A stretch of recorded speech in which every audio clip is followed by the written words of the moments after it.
வணக்கம். இது தடப் நியூஸின் மாலை நேர செய்திகள். செய்தி ஆசிரியர் அரியராசா தினேஷ். வாசிப்பவர் ஞானதீபம் கிருஷாந்த். முதலில் தலைப்புச் செய்திகள். குறைந்த வருமானம் பெறும் குடும்பங்களுக்கு வெளியான முக்கிய அறிவிப்பு.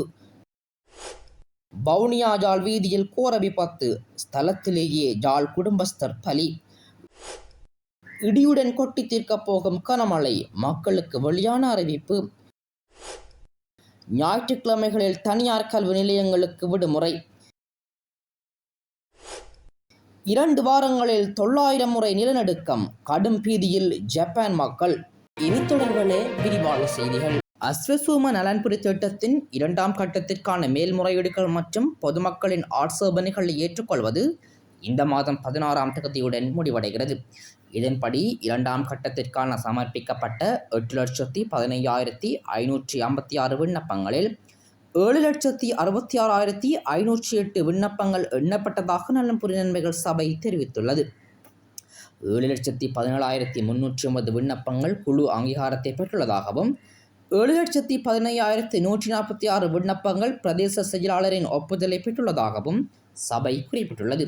கொடுப்பனவு பெற தகுதியான பிரிவில் 82,996 மிகவும் ஏழ்மையான குடும்பங்கள், 14,72,098 ஏழ்மை குடும்பங்கள் மற்றும் 69,238 பாதிக்கப்படக்கூடிய குடும்பங்கள் இருப்பதாக நலன்புரி நன்மைகள் சபையின் தலைவர் ஜெயந்த விஜயரத்ன கூறியுள்ளார்.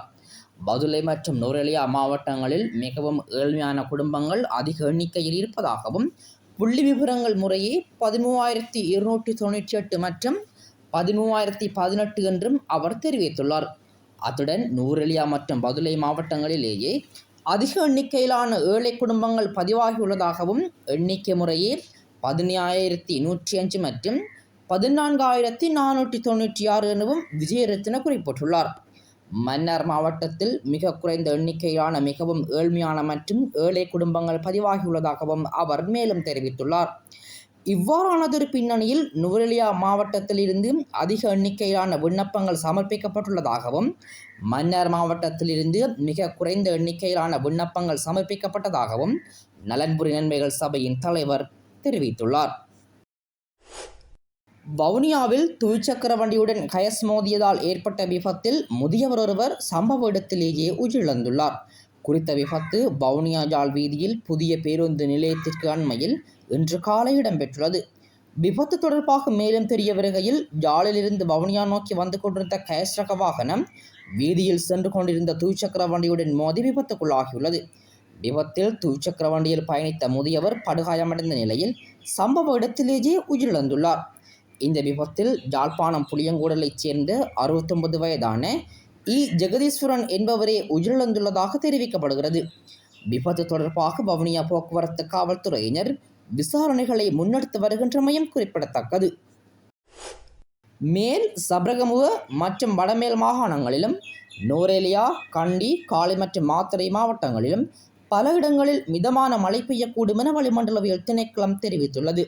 வளிமண்டலவியல் திணைக்களத்தினால் இன்று வெளியிடப்பட்டுள்ள அறிக்கையிலேயே இந்த விடயம் தெரிவிக்கப்பட்டுள்ளது. அதேபோல் உவா மாகாணத்திலும் அம்பாறை மற்றும் மட்டக்களப்பு மாவட்டங்களிலும் மாலை அல்லது இரவு நேரங்களில் சில இடங்களில் மழை அல்லது இடியுடன் கூடிய மழை பெய்ய வாய்ப்புள்ளது. மத்திய மலைநாட்டின் மேற்கு பகுதிகளிலும் வடக்கு, வடமத்திய மற்றும் வடமேற்கு மாகாணங்களிலும் திருகோணமலை மற்றும் ஹம்பாந்தோட்டை மாவட்டங்களிலும் மணிக்கு 30 தொடக்கம் 40 கிலோமீட்டர் வேகத்தில் அவ்வப்போது பலத்த காற்று வீசக்கூடும் எனவும் திணைக்களம் எச்சரித்துள்ளது. இடியுடன் கூடிய மழையின் போது ஏற்படக்கூடிய தற்காலிக தீவிர காற்று மற்றும் மின்னல் ஆகியவற்றால் ஏற்படும் அபாயங்களை குறைக்க பொதுமக்கள் தேவையான முன்னெச்சரிக்கை நடவடிக்கைகளை எடுக்குமாறு வளிமண்டலவியல் திணைக்களம் கேட்டுக்கொண்டுள்ளது. வவுனியா நகரில் ஞாயிற்றுக்கிழமைகளில் தனியார் கல்வி நிலையங்களுக்கு விடுமுறை வழங்கப்பட வேண்டும் என வவுனியா பிரதேச செயலக ஒருங்கிணைப்பு குழு கூட்டத்தில் தீர்மானம் நிறைவேற்றப்பட்டுள்ளது. பிரதி அமைச்சர் உபாலி சமரசிங்க தலைமையில் வவுனியா பிரதேச செயலக ஒருங்கிணைப்பு குழு கூட்டம் இடம்பெற்றது. இதன்போது வவுனியா பிரதேச செயலாளர் பிரதாபன் ஞாயிற்றுக்கிழமைகளில் அறநெறி வகுப்புகளை கருத்தில் கொண்டு தனியார் கல்வி நிலையங்களுக்கு விடுமுறை வழங்க வேண்டும் என பலரும் சுட்டிக்காட்டியுள்ளதாக தெரிவித்தார். இதன்போது பதிலளித்த வவுனியா மாநகர சபை மேயர் சு காண்டீபன் ஞாயிற்றுக்கிழமைகளில் தரம் 10ற்கு கீழ் தனியார் கல்வி நிலையங்களை நடத்துவதற்கு தடை விதித்து மாநகர சபையில் தீர்மானம் நிறைவேற்றப்பட்டுள்ளது. அதனை தாம் மாநகர எல்லைக்குள் நடைமுறைப்படுத்துவதாக தெரிவித்திருந்தார். இதனையடுத்து ஞாயிற்றுக்கிழமைகளில் தரம் 10ற்கு கீழ் உள்ள மாணவர்களுக்கு தனியார் கல்வி நிலையத்தை நடத்த முடியாது எனவும் தீர்மானிக்கப்பட்டது. இதேவேளை வவுனியா மாநகர சபையில் கடந்த திங்கட்கிழமை இடம்பெற்ற சபை அமர்வில் ஞாயிற்றுக்கிழமைகளில் தரம் 10 மற்றும் அதன் கீழ் உள்ள மாணவர்களுக்கு தனியார் கல்வி நிலையங்களை நடத்த முடியாது என தீர்மானம் எட்டப்பட்டதுடன் 10ற்கு மேற்பட்ட மாணவர்கள் கற்கும் இடங்களில் மாணவிகள் மற்றும் மாணவர்களுக்கான மலசலக்கூட வசதிகள், குடிநீர் வசதி என்பன இருக்க வேண்டும் எனவும் அதனை சுகாதார பரிசோதகர்கள் கண்காணிக்க வேண்டும் எனவும் தீர்மானம் நிறைவேற்றப்பட்டமை குறிப்பிடத்தக்கது. பசிபிக் நெருப்பு வலய பகுதியில் ஜப்பான் அமைந்துள்ளதால் அடிக்கடி அங்கு நிலநடுக்கம் ஏற்படுகிறது.